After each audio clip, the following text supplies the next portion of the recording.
Bonjour à tous, je suis Rémi, votre technicien Diagtech Automobile et partenaire du logiciel Diagnosdan TSB. Alors, j'ai eu beaucoup de questions pour obtenir des documentations techniques et un mail qui m'a particulièrement touché. Voilà. Eh bien Christian, c'est un peu pour toi que je fais cette vidéo. Euh, c'est quelqu'un qui a passé un CAP dans les années, à l'aube des années 90. Donc voilà, et puis que l'évolution a sans cesse avancé. Et puis lui, comme il s'était déjà mis à son compte, il n'a pas réussi à suivre l'évolution et à comprendre tout ce qui s'y passe autour de cette électronique, de cette gestion électronique.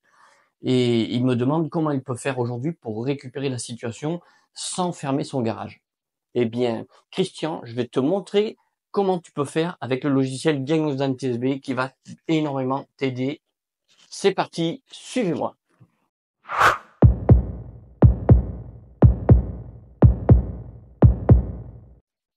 Alors, dans un premier temps, je vais me connecter au logiciel Diagnosdan TSB. Voilà. Une tablette, un smartphone, un ordinateur, ce que vous voulez, il vous faut simplement une connexion Internet. Vous n'avez pas besoin d'installer un logiciel ou quoi que ce soit. C'est en ligne. C'est un logiciel qui se passe en ligne. Hein. Ça va vous ouvrir cette page. Vous rentrez votre email, votre identifiant, et vous n'avez plus qu'à vous connecter. Si vous vous êtes pas inscrit, vous avez vous inscrire et un petit mode démo. Donc moi, je me connecte.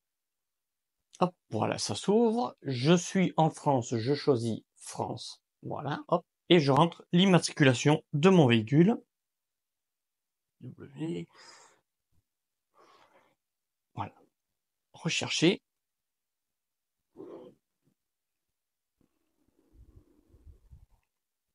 Et voilà. Il a retrouvé le véhicule en question.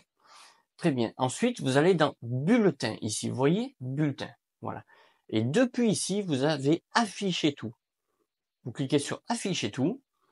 Alors, vous avez en haut les bulletins critiques. Ça, c'est ceux qui sont vraiment très importants pour le véhicule. Vous avez les bulletins spécifiques à ce véhicule dans lequel j'ai rentré l'immatriculation. Ça, on est d'accord. Voilà. Et vous descendez, vous descendez, vous descendez. Vous allez voir. Et nous allons arriver sur les bulletins généraux. Alors eux, c'est tout ce qui est général à cette motorisation avec les explications de comment ça va fonctionner chaque chose. Vous avez toutes les données avec les schémas de comment ça va fonctionner et vous voyez, il y en a quand même une belle liste. Alors, je vais vous montrer quelques exemples. Je vais prendre le filtre à particules, par exemple. Hein.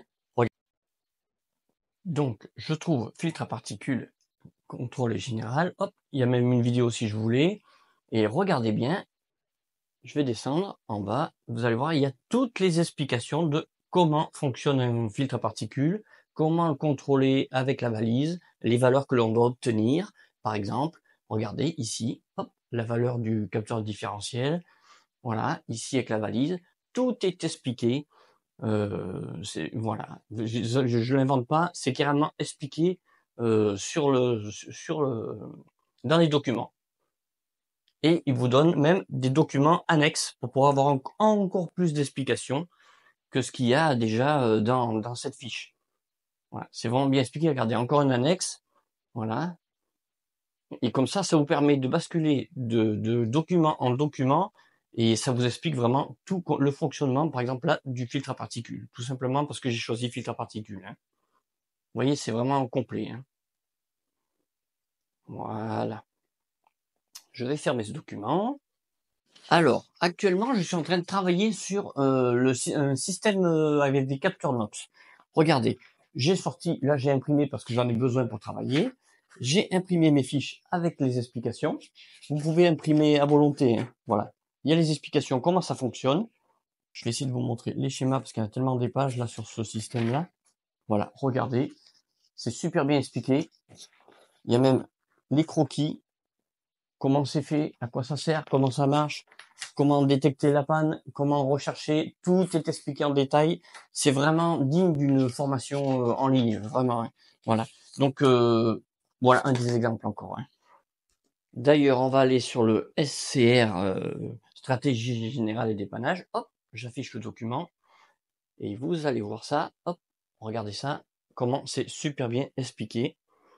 Les schémas, comment ça fonctionne, qu'est-ce qui devrait se passer quand ça marche correctement, qu'est-ce qui se passe quand ça marche pas correctement. Regardez ça, tout est expliqué en détail. En termes de formation, je trouve que c'est déjà pas mal, quoi. Je veux dire, pour se mettre à jour, tu vois mon ami que tu m'as envoyé le mail là, franchement, ça va bien t'aider. Et c'est le logiciel, il coûte vraiment que dalle, quoi. Il est vraiment super efficace. Regarde ça un peu, c'est vraiment bien fait, hein. Voilà, voilà, voilà.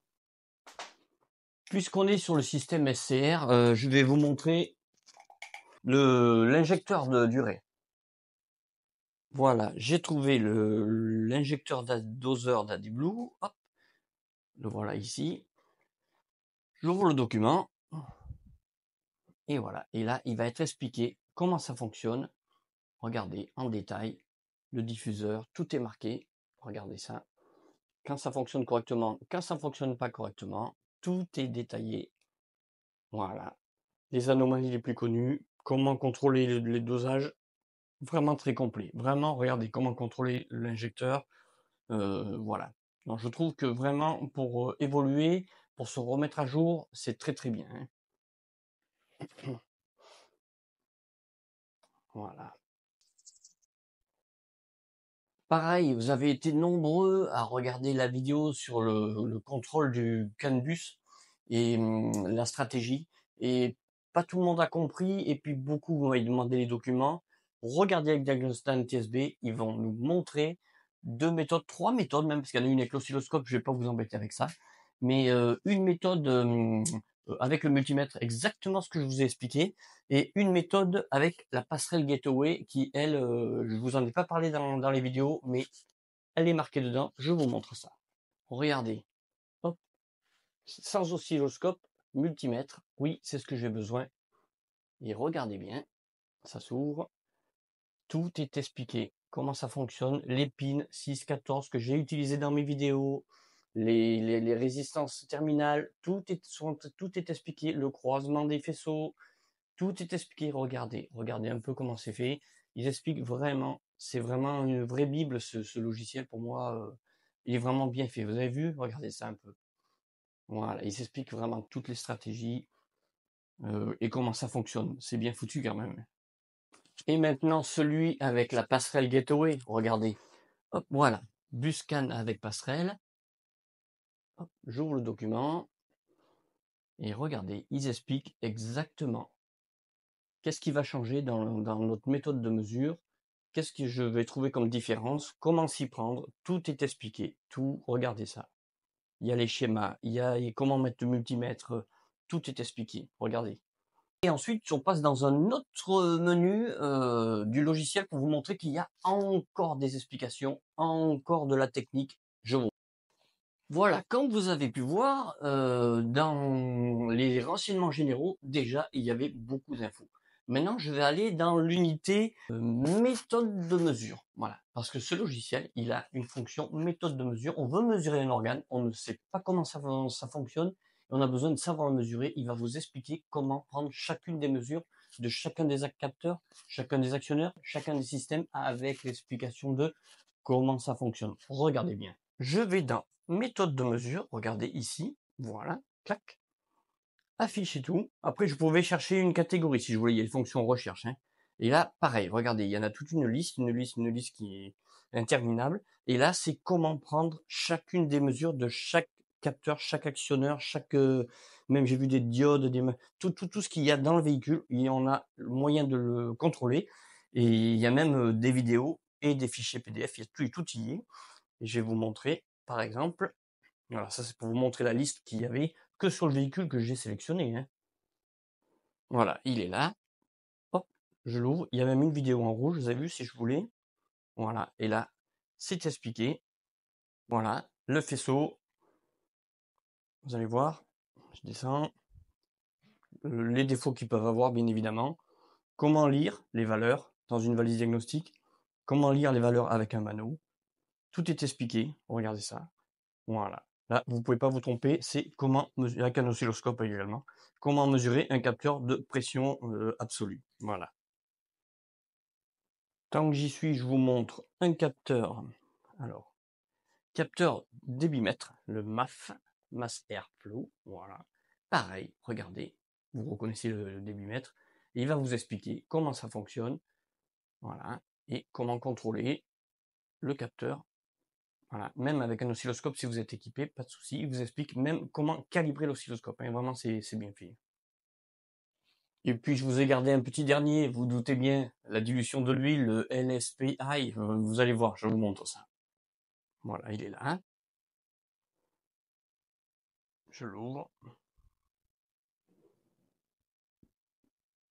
Et tout est expliqué, les conséquences. Voilà. Pourquoi on en arrive à ça? Qu'est-ce que c'est exactement? Comment le contrôler? Regardez. On met, hop, j'ai pas eu le temps de vous expliquer, mais on monte en pression. Voilà, ouais, tout est expliqué. Vraiment bien foutu. Et si vous avez un oscilloscope, il vous explique même comment gérer l'oscilloscope. Bien entendu, dans la section formation, ici, tout en haut là, vous avez toute une série de vidéos explicatives. Malheureusement, pour l'instant, elles ne sont pas encore en français, mais c'est peut-être qu'une question de temps. Voilà, donc il y a une belle série où ils expliquent, où on comprend quand même, malgré que ce soit en anglais.